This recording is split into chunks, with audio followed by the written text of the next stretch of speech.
Okay, too, this is where we left off. We took those 74, I think, stocks and reduced it to 50. Now what I will do is to go again up to website, list, and this time instead of edit list, I'm going to go to filter list because I want to reduce this further. Make sure that you have the stock list highlighted, and again, with my stock list, you can actually do this with any of those lists as before, but we're going to create in the My Stock List option. Actually, this is the filter that we're going to use, but for right now, we're not going to apply that filter. We're just going to look at those 50 stocks as they are. And there we go. And the last column is the column that we're really interested in because this is the difference between the bid and ask price, which is also called slippage. The smaller the slippage, the most cost efficient that trade is, or that particular option. The larger it is, the less efficient as far as cash in the trade. So you can see it goes up to almost not 11%. We don't want those. So again, we're going to go with this 2% slippage to get the most price efficient stocks. And then we also want to eliminate any potential stocks that are going to be merging or subject to takeover because the prices become really skewed. Once we have the filter, hit the search, it's going to take those 50 stocks and reduce it to, in this case, 34.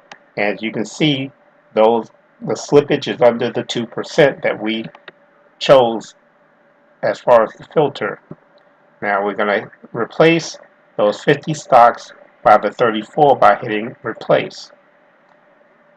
As you can see, now the 34 ranked stocks are in my list.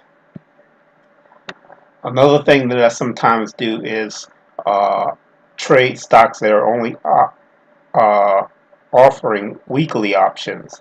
And how I found out how to determine that is look at the number of options that that particular stock has, and I want to only pick those that have a number 600 or greater. So in this case, Hewlett Packard has 442. So in that case, it will not have weekly options. I found out the golden number is 600. 600 and above will ensure that the stock has weekly options. But in this case, I'm not going to worry about that. So we got our modified list that has been filtered. Now what I'm going to do is go up into the search. We're going to look at the single strategies, and we're going to come down here to double finder. Since we're expecting these stocks to go up in value to be bullish trades, we're going to look at the lowest percent to double with calls. Again, make sure we got the My Stock list and hit search. And what it's going to do is take those 50 stocks and look for options and strike prices that will have the highest chance to double. It came back with 156 combinations from those 34 stocks. And the high of the list is SPY. And it's showing that the $275 strike and the price as of closing of the last market trade was $271, and it's picking the August 17 expiration, and it's saying it's going to cost $3.27. So if we click on that price, what it will do is bring up that option trade.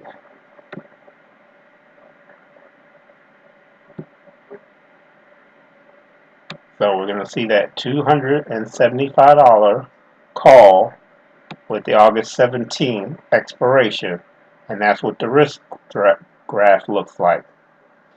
What I will also do is from that list, I want to see what the chart of that stock looks like. So if I click stock, it'll bring up that chart. And since this is a bullish trade, we're expecting the price to go up. I'm looking for price. As you can see, if you look at the trend, the lows are going higher and higher. And I don't want to get into a stock too early, or I should say too late, that has already taken off. Let's go look at freestockchart.com, and that's SPY, as you saw from the stock chart. And we're only looking at this time frame from this low here. And if you connect all the lows, you need to start looking at trends. We see that, yes, it's in a bullish trend. And what I will do is left click it, create a parallel trade, and then put it connecting the highs. As you can see, you want to make sure that it connects multiple times. So each low, there's 1, 2, 3 times it hit that trend line, and the top is 1, 2, 3 times it hit the top. So you can see we're in definitely a bullish trend, and you want to get in at the earliest part before it takes off. Once it's already made a large portion of the move and you get into it, your chances of any significant profit becomes smaller. So you want to get in as early as possible. And that's why I look at the chart here, because what I would do is go down to stochastics. And the stochastic shows the oscillation of the price movement back and forth. And the key levels are 80% and 20%. Anything above 80% is a stock that has been overbought. The price it has become pricey. Anything 20% below is called oversold. You're getting in real cheap. So when the stock price dropped, as you see here, this drop, actually it went into an oversold condition. The people drove the value of that stock down to where it's so cheap that this is where you want to get in, right when it starts to rebound above the 20%, because it could actually stay down here for a considerable amount of time, like it could stay up above 80% for a considerable amount of time. So if you're going to sell the downward, you don't want to get in too early, because you could be up here for weeks or months. You wait till it crosses below, and then you get into the bearish trade. From this end, where it's the oversold, you want to wait until it crosses back above, then get in and ride that up. So if you got in on this, put the mouse there and just use the mouse wheel and scroll up. You got in pretty much right at the bottom, and you had all this price to move basically from 255 to about 270. So that's over a 15 point move, which is probably close to 300% profit. So I'm going to show you how you can gauge potential targets. Now, again, like I said, you want to make sure that the trend is in place. So if I was to get into a bullish trade here, I want to get in at that low, which corresponded to that oversold point. What you're going to do is take this Fibonacci tool. You're going to go here and put it connected to that high, drop it down to the low, and your first target will always be that 100% point, which is here. So that will be the first price target. The second price target will be the 138.2%. Okay, which is here at about what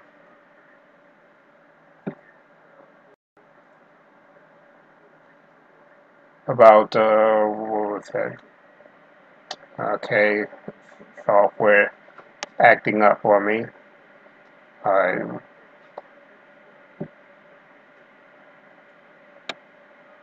Which is about $275. So we're going to look at our first target as being about 271. Now that gives us the price target. Price target 1 at 100%, price target 2, 138%. Now the next thing is determining the time. And how we do that is if we're looking for a bullish trend where the price is going up, we want to start with the prior two lows. And in those cases, that's going to be the most recent low that we acknowledged here and the prior low.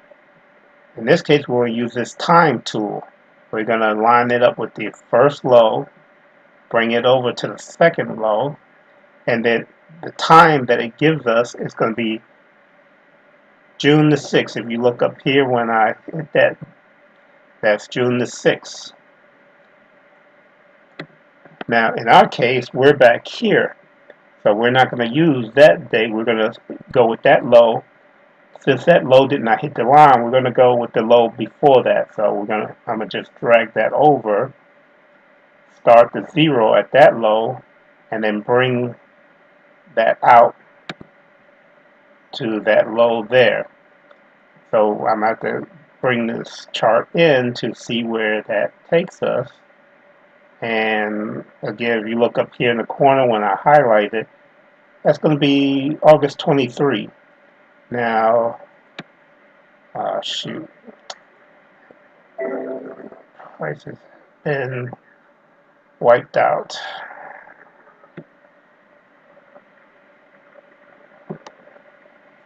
All right. The software gave us August 27th as an expiration date. We manually calculate that out to August 23rd.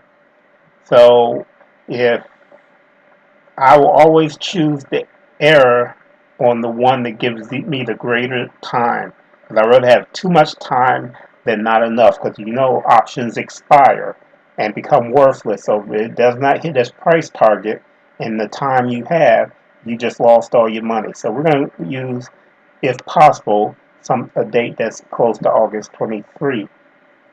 And in our case here, we're going to look at what's called the option chain. Click on that, and remember August 27th, August 17th, and 23rd. And we see the 17th, but we don't see an August 23rd. It jumps out to September 21. That's too far.